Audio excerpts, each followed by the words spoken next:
It was initially a little bit like maybe like a blind date. I'm Jared Bowen. Coming up on Open Studio, two Indigenous artists come together for each other.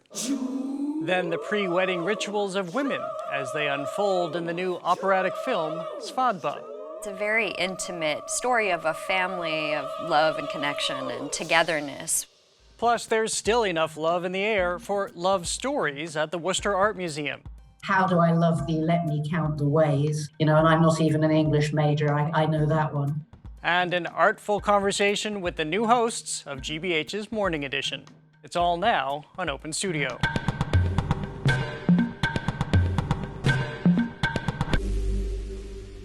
First up, artists Marie Watt and Cannupa Hanska Luger often call on others in the making of their artwork. The result is a layered sense of community. But now at the Peabody Essex Museum, they've come together themselves. There is a she-wolf at the Peabody Essex Museum. Angular and alert, she is strength. With large round eyes, she is warmth. And with a pelt of bandanas, embroidered with messages from people all over the world, she is all of us. Each one of those bandanas, in handling them, it's almost like visiting with a person. There's something really nice about being able to hold and carry the weight of our togetherness. Artists Marie Watt and Cannupa Hanska Luger are the two Indigenous artists who came together themselves to create the She-Wolf. Titled Each Other, it was constructed in a Portland, Oregon studio during the pandemic. And as you began to collaborate, what was that process like? It was initially a little bit like maybe like a blind date. I think that both Cannupa and I are artists in which we share kind of social engagement in our practices. Much of what you see here is the work of many hands, the result of each artist's invitation for people to step forward and help, from expressing themselves on bandanas to sharing biography in blankets. I did contribute a blanket that was gifted to me by one of my best friends from college when I had my son. Karen Kramer is a contributor to Watt's Blanket Stories Sculptures. She's also the show's co-curator. Everything we find here, she says, is part of a robust dialogue the artists have with their audience. There is a current of activism that is running through each object in the exhibition. And then there's also a sense of activeness that the artists are engaging between the viewer and the artwork. So there's this sort of feedback loop that's happening. In Watt's sculptures that reach to the sky like totem poles, she layers individual stories in these blankets. They're poignant, she says, for being the objects that wrap us both when we enter the world and when we leave it. In other work, Watt convenes regular sewing circles, where words exchanged end up embroidered. I like to say I set the table, and then what's created in that space is created by everybody sitting down and sharing in conversation. In her work titled Companion Species, Watt contemplates what the world would look like if we placed ourselves on the same plane as animals. I was listening to Marvin Gaye's What's Going On. Mother, mother, there's too many of you cry. The very first call, of course, is Mother, Mother, but then I started thinking about how, if the call continued beyond brother, brother, sister, sister, asking this question about how we're related and knowing that there's always going to be difference in the world, but figuring out those places where we can come together. I'm here today to show everyone out there who's willing to watch how to build mirror shields for the people who are protecting the water at Standing Rock Reservation. Standing Rock and the protests against the Dakota Access Pipeline is where Cannupa Hanska Luger brought people together in 2016 as part of his Mirror Shield project. The shields both protected protesters from the water sprayed on them in frigid temperatures and forced the police wielding water hoses to face themselves. I was like, it needs to be able for anybody to make. And so I made a video how to create, put it out using social media platforms. And the response from the public surprised me. And I think by creating these sorts of prompts, it allows the population to move towards accomplice versus just an ally, versus just sending thoughts and prayers. He used social media again for this sculpture. asking people to send him clay beads for the creation of a portrait honoring missing and murdered Indigenous women, girls, queer, and trans relatives. There are more than 4,000 beads here. Letters would come in with the beads. In these cases stated, we've made you 15, 16 beads. One of the beads represents my sister, one of them represents my mom, my auntie, so there was a cathartic experience in the process of creating a prompt for people to participate that is greater than being a number. This is all why Luger considers the word art not a noun, but a verb. It's not about the object, it's about the process. And the process is held not in museums, but in the minds and in the muscles of the people who make the work. And Marie Watt points out that, in fact, in Indigenous languages, there is no word for art at all. If we look back far enough into our communities, we'll see where this expressive compulsion is a part of what it means to be human. Like how we can be inherently drawn to the belly of a she-wolf whose DNA we can all recognize.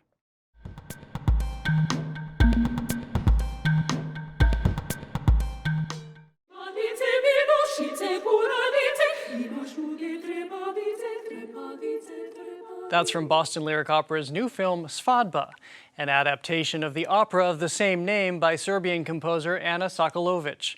Filmed on Truro, it finds a group of women coming together on the eve of marriage. We'll speak with director Shura Baryshnikov and actor Jackie Davis in a moment, but first, here's a bit more of the film. Etsy, Betsy, Beats. Tisi mali zec. Yasa mala prepelica. Etsy, Betsy, Beats. Shura Baryshnikov, Jackie Davis, thank you so much for being with us. Thank you for having us. Thank you for having us. So Shura, you directed this piece, you composed the choreography here. Tell me what we're seeing. So this is an incredible project that's a hybrid cinematic opera with this kind of large dance component as well. We're really working with this beautiful collision of mediums, taking this incredible piece of music and sculpting this visual life for it, this film that also contains this incredible dance vocabulary that I crafted in collaboration with the performers. We'll come back in a moment. Jackie, I just saw you touch your chest as she was describing the piece, so this is very personal to you, it seems. It's really, really beautiful. And the way that it was cast, and Shura cast it as well, helped to weave the story together. Jackie played the role of Lena, which we always kind of imagined was like an aunt, and she guides this group of young women and this young bride-to-be through the 24 hours before her wedding. So it's a very intimate story of a family of love and connection and togetherness. Yeah. Well, Jackie, watching this, I was wondering, is there something universal about women coming together in those 24 hours before this momentous occasion in their life, a wedding? Absolutely, it's a tradition. We've all gone through the tradition, the ceremony, and it's passing that knowledge and that calmness and that it's going to be all right and it's going to be beautiful. And that circle of love and support that the bride would need. I think it's really gorgeous. So Shura, where did you start with this? Because you have so many elements. You have the women coming together, you have the composition, and of course a story that you want to tell. So what was your process for the choreography? Well, this is an extraordinary piece of music. Ana Sokolovic, who wrote Svadba, wrote this opera in 7 scenes or movements. And so there's very distinct events that occur in these 7 scenes, but yet there's this kind of poetry, this sense of the passage of time, that you're really just accompanying these people through these events. So there are moments where the dance really feels essential to the storytelling, and then there are moments that are quite pedestrian, the rituals of dyeing the bride's hair or picking rose hips for the rose hip jelly that Jackie's character Lena is preparing almost as part of the wedding making breakfast. So, you know, really trying to craft the events of each scene to really shape this entire journey from the arrival of the wedding party to the cottage all the way through just to the moment before the ceremony really commences. There were places where it felt appropriate to have dance kind of erupt, emerge, and be featured. And then there are places where we're really just showing human connection and community and these rituals that I wanted to feel, wanted the audience to experience is very specific to this family and these people. What's the significance of where it happens? It's happening, as you just mentioned, in a cottage, on the beach, waves rolling in. It's a very, well, I don't know if it's isolated. I don't know if you're going to the edge before you come back. How do you see it? Well, it felt important to be connected to the landscape here in Massachusetts. Boston Lyric Opera is, here in Boston, and the connection to the natural world is what felt important.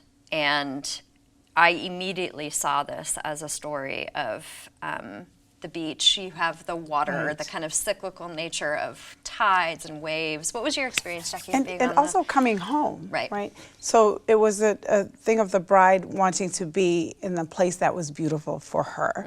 And for her, it's her aunt's home by the water. Well, tell me about the composition and the Serbian language. I haven't sung it, but I've been told it's very complicated. It's complicated. This is an opera for 6 female voices, sung a cappella, and the singers are also featured in this film. They kind of serve as an ancestral chorus, in a sense, that are, in bringing the bride through these rituals of the day before the wedding. And they're an extraordinary group of singers. What did you find in the music? How did you use the music before arriving on set? Just to make it a part of my own underscoring, to have it in my body, to hear it going. And what was really lovely too is we played the music as we filmed, so we were able to hear what we were filming. While this is lovely and beautiful, there is also some tension that comes in to the scene here. And again, without giving too much away, what do we find happening? Well, I think all major life events come with a great amount of human complexity. So while a marriage, a union, a wedding is often a signifier of joy, there's also, there can be a melancholy. You're moving towards something extraordinary, but you're also moving away from something that has defined you. And so, not only are we experiencing the journey of this young bride towards something that will ultimately be incredibly joyful in her life, we're also witnessing her contemplation about her life and this kind of seismic change and her movement kind of away from the identity of a younger, single, unmarried woman, and leaning into the support of her attendants and her aunt, but also ultimately alone in this journey, as we are when we take huge leaps. Yes. Finally, I want to ask both of you, you both have had a lifetime and career in the live performing arts. Obviously, we're in very different times. This is a film of something that would ordinarily, in the before times, be on stage. So Jackie, I'll start with you. What is it like to make that transition from live into the cinematic realm of what would have been live? For me, I really looked at it as a film project, and it was such a beautiful location. I wouldn't give that up for a stage, ever. I'll take it. If this is the transition, I'll do it. It's fine. I like the silver lining. Sign That's great. And what about you? This is the first kind of major film project that I've worked on, and to step into the role of director was really a great honor. I'm really thrilled about this collision of mediums. I think to bring opera, film, and dance together in this way I'm just really excited that BLO had this vision for this project and approached me to do this, because we're kind of forging new paths with mediums like this, and I hope that there will be more of it. I anticipate that there will, because we're defining these kind of new collaborations. And it breaks down the barriers that opera has, that people think it's supposed to be this elitist form or is an elitist form. And as we see, it's absolutely not. Exactly. Well, Jackie Davis, Shura Baryshnikov, welcome back to the show. It's great to have you both. Thank you so much. Such a pleasure to be here. Thank you. Yes, absolutely.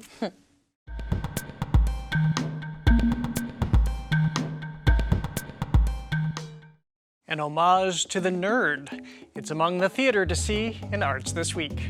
Sunday, see Showdown, an all-dance rework of Annie Get Your Gun, presented by Dance Now Boston at the Dance Complex, Cambridge. It's Engineers Week at the Boston Children's Museum.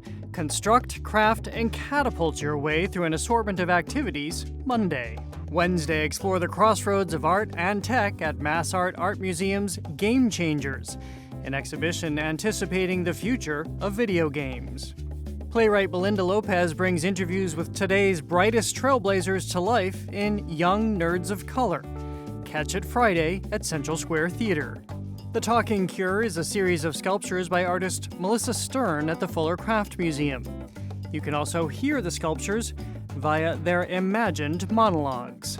Visit Saturday. Next, the Worcester Art Museum is where a treasure trove of artwork recently arrived from London's National Portrait Gallery. Rarely seen outside England, they are a valentine to love in all its forms. There's just one more month to see the exhibition Love Stories, so we're taking another look at a story we first brought you in December. At the Worcester Art Museum, love abounds. Romance is romanticized. This is what love looks like, even what it sounds like. How do I love thee? Let me count the ways. And I'm not even an English major. I know that one. The hand of Elizabeth Barrett Browning, who wrote that sonnet, is cast here in bronze, held by that of her husband, fellow poet Robert Browning. We have not just the clasping hands. With them, we have the paired portraits of Robert and Elizabeth, both in their separate spheres, both independent minds, but inclining gently towards each other, reflecting their continuous support. These galleries could also be described as love on the run. The art here represents centuries of some of the greatest holdings in London's National Portrait Gallery. But with the museum temporarily closed as part of a $47 million renovation, they're out on an international tour. It's launched in Worcester, Massachusetts, under the banner Love Stories. Lucy Peltz is the show's curator, speaking to us from London. Touring shows of some of our absolute cherished highlights and masterpieces that otherwise would rarely go on loan. And it's also been an intellectual project because for the first time, the largest and most important collection of portraits in the world, i.e. the National Portrait Gallery, has considered from the point of view of the role of love and desire.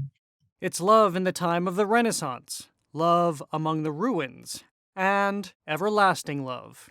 Perhaps I'm asking you to play psychologist here, but can you tell me why I and so many others are just so mesmerized by a sleeping David Beckham? I can tell you why I'm mesmerized by it. He's very beautiful. I might imagine myself lying in bed just contemplating him as I might do my own partner. And so the intimacy and just enjoying that sense of his ease. Love has many facets and it expresses itself in different ways, and the ways in which people form connection are unique. Claire Whitner is the Worcester Art Museum's European art curator. We see very intimate moments and our own interest sort of as a pop culture for the love of celebrities and how do we consume the love of others. She says John Lennon and Yoko Ono cultivated their love for an eager public, while Audrey Hepburn positioned herself as a muse. You see this kind of multiplication of her public image in one particular photograph, getting at that point of becoming a public muse, someone that is the projection of mass desire. Here, love is manufactured and it's messy. Mary Wollstonecraft ran away with the married poet Percy Shelley, finding both love and the inspiration for Frankenstein. Then there's Wallace Simpson and Edward, Duke of Windsor, who renounced the British throne. This is Cecil Beaton's wedding day photograph. So why the long faces? It was taken just as he likely learned she wouldn't receive a royal title. And then there's the love saga of Lady Emma Hamilton, known for dancing nude at private house parties. She was the muse of 18th century portrait painter George Romney. She had numerous affairs with aristocracy, including Charles Greville. But ultimately, Greville becomes tired of Emma, and he sends her to live with Lord Hamilton, his uncle. He falls in love with her, and they get married. And all is going well until Horatio Nelson shows up and begins this torrid love affair. She bears his child, and Lord Hamilton, rather than separating with Emma, decides that they're just going to all three of them live together in this sort of menage a trois. And that's not even the love that dare not speak its name. That was Lord Alfred Douglas writing about his affection for Oscar Wilde. A love that landed Wilde in prison, recalls Lucy Peltz. There's a lovely quotation by Wilde from a letter to a friend after he comes out of prison saying, "The very fact that he's ruined my life makes me love him more." This being a British show, the fitting finale is the facade of the fairy tale, the ongoing one that has played out within the royal family. But, says Peltz, it's one that implicates us all. The final section, Love and the Lens, which ends with Harry and Meghan looking absolutely besotted with each other. And what we know evolved. And whatever we may think of their decision, we think back to Diana and the terrible events that befell her as a result of our desire as consumers of images of celebrity life, and especially celebrity romance and celebrity heartache. Just one of the many love stories you'll find here, for better or for worse.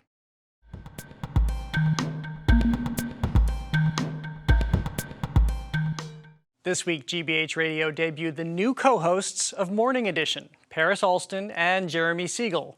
I'll join them every Thursday to chat all things arts, but as they wrap up their premiere week, we're flipping the script, and Paris and Jeremy join me here on Open Studio.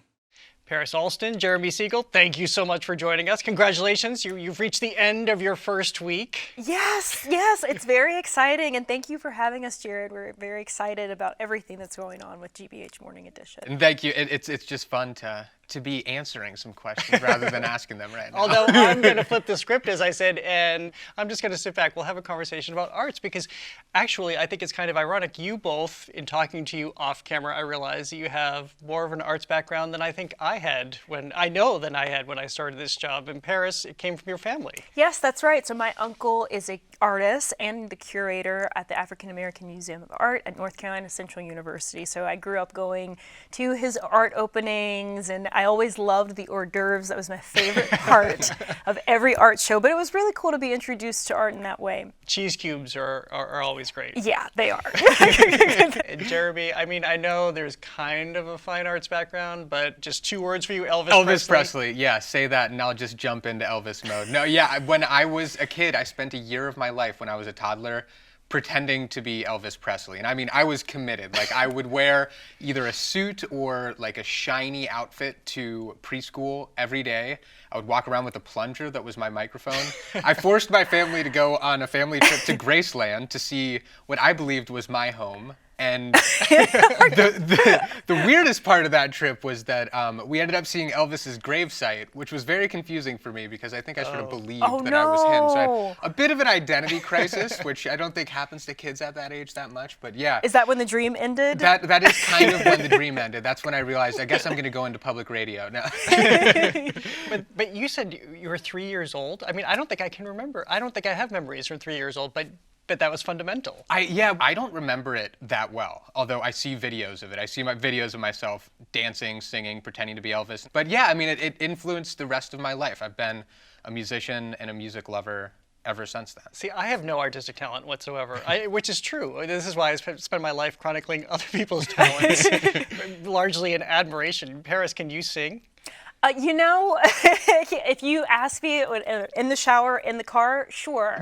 Like, I don't know if you want me to give you a little sample. I can. I don't know, give me a song. We were just singing the Fresh Prince of Bel-Air theme. Oh, yeah. I love you, baby, and if it's quite all right, I need you, baby. So, not quite my talent, as you can see, but I do enjoy singing. So what about, and this is something I look for on stage all the time, chemistry. So how did you two find this chemistry? Because you clearly have it. Honestly, I think it was there from the start. You know how sometimes when you talk to people, it just is sort of like, oh, whoa, this is really easy. And I think it's because I think we have a lot in common sort of in the way that we interact in some ways. Like, I just feel similar vibes from us, but then I think we also have really different interests and perspectives. So it's sort of like, you know, I always want to know what Paris is thinking about something, but I also always feel very comfortable asking what she's thinking. So it's just sort of been easy from the start. Yeah, absolutely. And you know, I haven't thought about this until now, but I grew up with 2 older brothers, and I think I can sort of put Jeremy in that role almost of just like, oh, like, you know, he's one of my brother. I mean, you know, he's my morning edition brother, right?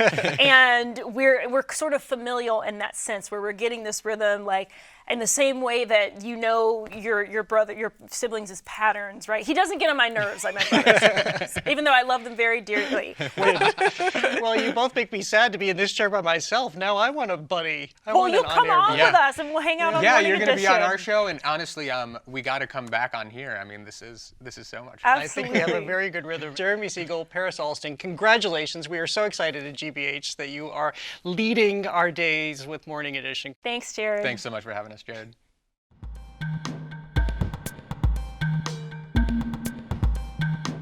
They are fantastic. And that is all for this edition of Open Studio.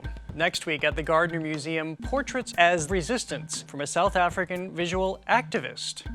And artist Jeffrey Gibson makes way for a multicolored monolith. Until then, I'm Jared Bowen. Thanks for joining us. As always, you can visit us online at gbh.org/openstudio. And you can follow us on Instagram and Twitter at OpenStudioGBH. I'm at the Jared Bowen.